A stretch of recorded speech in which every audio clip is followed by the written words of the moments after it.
جب تم محسوس کرنے لگو کہ آخری حد تک آزمائے جا رہے ہو تو سمجھ جاؤ کہ تمہارے معاملے کا فیصلہ اور اللہ کی جانب سے مدد کا وقت یقیناً بہت قریب آ رہا ہے۔ بس تم اللہ کی جانب سے آنے والے حکم کے انتظار میں صبر کیے رہو۔ اللہ کسی بھی حال میں تمہیں دربدر نہیں ہونے دے گا۔ تم نہیں جانتے کہ اللہ نے تمہارے لیے کیا کچھ سوچ رکھا ہے۔ تم نہیں جانتے کہ اللہ نے تم تک تمہاری چاہت پہنچانے کے کتنے انتظامات کر رکھے ہیں۔ تم نہیں جانتے کہ اس دیری کے بعد تمہاری ہر اس دعا کی قبولیت ہے جو تم مانگا کرتے تھے۔ تم نہیں جانتے جس کی ایک تجلی سے کنواں طور راکھ ہو جائے، اس کا ایک حکم کیا سے کیا کر سکتا ہے۔ تم نہیں جانتے تمہارے خوابوں کو پورا کرنے کے لیے اس نے کیسی تدبیریں بنا رکھی ہیں۔ تم نہیں جانتے کہ تمہیں توڑنے میں ہی اس نے جوڑنے والے سبھی راز چھپا رکھے ہیں۔ تم نہیں جانتے کہ اس نے اختتام میں تمہاری رضا کو ہی تمہارا مقدر لکھ رکھا ہے۔ اس دیری کے بعد اللہ کا فیصلہ تمہارے حق میں بھی تو ہو سکتا ہے۔ جسے تم میلوں کا فاصلہ سمجھ رہے ہو وہ تم سے بس ایک دعا دور بھی تو ہو سکتا ہے۔ جسے تم مایوس ہو کر یوں ہی خالی چھوڑ آئے ہو، مقدر کے اس صفحے کو دعا سے بدلنے کا اختیار تمہارے ہاتھ میں بھی تو ہو سکتا ہے۔ جس کے چھن جانے پر اللہ سے روٹھے بیٹھے ہو، اس کا ابھی پاس رہنا تمہارے لیے برا بھی تو ہو سکتا ہے۔ کیا پتا اللہ نے تمہاری من پسند چیز صرف آزمائش کے لیے دور کی ہو تم سے۔ اس انتظار کے بعد تمہارا مانگا ہوا ہی تمہارے نصیب کا حصہ بھی تو ہو سکتا ہے۔ توکل رکھو جو تم گما بھی نہیں کر سکتے، تمہارے یقین سے وہ سب ہو سکتا ہے۔ ساری بات تو بس اللہ کے حکم کی ہے، وہ راضی ہو جائے تو اس کے کن کے بعد کیا نہیں ہو ایک سکتا ہے۔ اس لیے اللہ تعالی نے قرآن میں فرمایا ہے، بے شک اللہ صبر کرنے والوں کے ساتھ ہے۔ اگر آپ صبر کیے ہوئے ہو نا، دیکھو اللہ پاک تو خود قرآن پاک میں کہہ رہے ہیں کہ میں صبر کرنے والوں کے ساتھ ہوں۔ تو جب اللہ کا ساتھ پا لیا ہے تو اس کے ساتھ سے بڑھ کر اور کیا چاہیے۔ اس لیے اپنی دعاؤں کے کن ہونے تک تھوڑا صبر اور کرو، اللہ تمہاری ساتھ ہے۔ اللہ آزماتا انہیں ہی ہے جن سے وہ محبت کرتا ہے۔ وہ تمہاری نظر میں چیزیں اس لیے ناممکن بنا دیتا ہے تاکہ تم ان کے ممکن ہونے کے لیے اسے مناؤ، کیونکہ وہ التجائیں کبھی خالی نہیں لوٹتا۔ وہ دعا کو زبان تک رسائی دیتا ہی تب ہے جب اس نے تمہیں اس چیز سے نوازنا ہوتا ہے۔ آغاز تلخ ہے تو کیا ہوا، تمہارے رب نے اختتام تمہارے لیے بہت خوبصورت لکھ رکھا ہے۔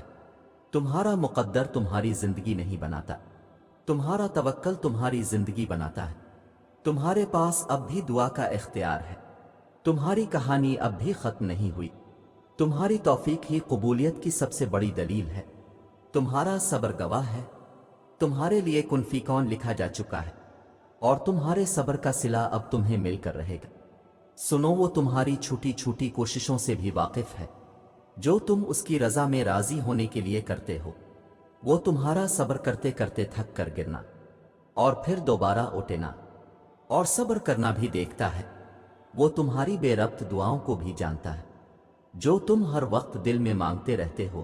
اس کی بارگاہ میں تمہارا کوئی بھی تھوڑا سا بھی عمل ضائع نہیں ہوتا۔ وہ دیکھ رہا ہے، وہ جانتا ہے تمہارا حوصلہ اور ہمت، وہ خوش ہے تم سے۔ اس کے پاس تمہارا اجر بھی تیار ہے، بس جلد تم اپنا اجر حاصل کر لو گے اور پھر تم دیکھو گے کہ وہ رب واقعی کچھ نہیں بھولتا۔ وہ ہر کوشش، ہر عمل کا اجر دے کر ہی رہتا ہے۔ کبھی کبھی صبر کی رسی تھامے رکھنے سے ہاتھ چھلنی ہو جاتے ہیں، ایک وقت آتا ہے کچھ نہیں بھولتا۔ وہ ہر کوشش، ہر عمل کا اجر دے کر ہی رہتا ہے۔ کبھی کبھی صبر کی رسی تھامے رکھنے سے ہاتھ چھلنی ہو جاتے ہیں، ایک وقت آتا ہے جب ہاتھوں سے خون بہنے لگتا ہے، تکلیف حد سے بڑھ جاتی ہے، انسان کا صبر کا پیمانہ لبریز ہونے لگتا ہے، انسان تھک جاتا ہے صبر کرتے کرتے۔ ہوتا ہے ایسے جب ارد گرد گہرا اندھیرا دکھائی دیتا ہے، کچھ سمجھ نہیں آتا کہ اب کہاں جائے۔ بس جب تکلیف اس مقام پر پہنچ جائے تو اتنا سمجھا لینا خود کو کہ اب مدد بہت قریب ہے، اب بہت جلد حالات بدلنے والے ہیں۔ حوصلہ رکھنا، امید مت چھوڑنا، تمہارا یہ صبر کرنا رائگاں نہیں جائے گا، دعائیں قبول ہوں گی تمہاری بہت جلد۔ بس اس رب سے نا امید نہ ہونا، دعا سب کر سکتی ہے، بس اس یقین کے ساتھ مانگنا کہ جو مانگ رہے ہو وہ دنیا کے لیے اور تمہارے لیے ناممکن ہے، مگر جس سے مانگ رہے ہو وہ علی کلشی اشاریہ قدیر ہے، جو اس پورے نظام شمسی کو چلا رہا ہے، جو رات اور دن کو بدل رہا ہے، جو تمہارے جسم میں ایک نظام کے تحت خون کو گردش کروا رہا ہے، جو آج تک تمہیں ہر بار سنبھالتا آیا ہے۔ وہ رب یہ دعا بھی قبول کر لے گا، اس سے جب بھی مانگو جیسے بھی مانگو وہ سنتا ہے، بس یقین کو کامل کر کے مانگو۔ یہ جان لو جو مانگ رہے ہو وہ ممکن کرنا اس رب کے لیے مشکل نہیں۔ تم دیکھنا تمہیں خود نظر آئیں گی تمہاری دعائیں قبول ہوتی ہوئی، معجزے تم خود دیکھ لوگے، یہ یاد رکھو۔ پریشانی اب پھر سے بڑھ گئی ہے، اچھا ذرا آسمان کی طرف دیکھو، وہ رب جو ہر شے کا مالک ہے، تمہیں یقین ہے نہ کہ وہ وعدے کا پکا ہے؟ تو پھر کیا تم بھول گئے کہ وہ قرآن میں کہتا ہے کہ میں اپنے بندوں کے لیے بہت شفیق ہوں؟ وہ جب بار بار کہتا ہے کہ وہ نہایت رحم کرنے والا ہے، تو یہ اداسی کیسی، یہ نا امیدی کیسی؟ دیکھو یہ غم، پریشانی، حادثے تو زندگی کا حصہ ہے، یہاں کچھ بھی ہمیشہ کے لیے نہیں۔ اگر خوشیوں کی ٹھنڈی ہوائیں ہمیشہ نہیں رہتی تو پھر یہ دکھ کے بادل بھی ہمیشہ کے لیے نہیں ہے۔ تم امید نہ ہارو، وہ تمہاری ساری دعائیں قبول کرے گا، اطمینان رکھو۔ یاد رکھو صبر اور بندے کی تڑپ کبھی ضائع نہیں جاتی، اور اس بات پر بھی یقین رکھو کہ اللہ کا وعدہ سچا ہے، بے شک وہ صبر کرنے والوں کے ساتھ ہے۔ دعائیں جتنا صبر لیتی ہیں وہ اتنی ہی زیادہ رنگ لاتی ہیں، تو اپنے اٹھے ہوئے ہاتھوں کو کبھی مایوسی کی وجہ سے جھکنے نہ دینا، کیونکہ اللہ کبھی کبھی صبر کی آخری حد آزماتا ہے، اور اس کے بعد صرف ایک ہی مرحلہ آتا، اور وہ ہے اس کا کن۔ بس تمہارا کام انتظار اور دعا کرنا ہے، باقی تو اس کی منصوبہ سازیاں ہیں ساری، کہ کس کو کب کہاں اور کیا دینا ہے۔ تم پھر کیوں اس بات پر پریشان ہوتے ہو کہ جو مانگ رہے ہو وہ کیسے ملے گا؟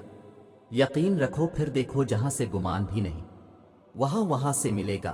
اگر تم چاہتے ہو سکون تمہارے قریب ہو جائے تو تم اللہ کے قریب چلے جاؤ اور توکل رکھو، تمہاری ہر مراد، ہر فریاد کا جواب ضرور آئے گا، اور تمہارے حق میں آئے گا۔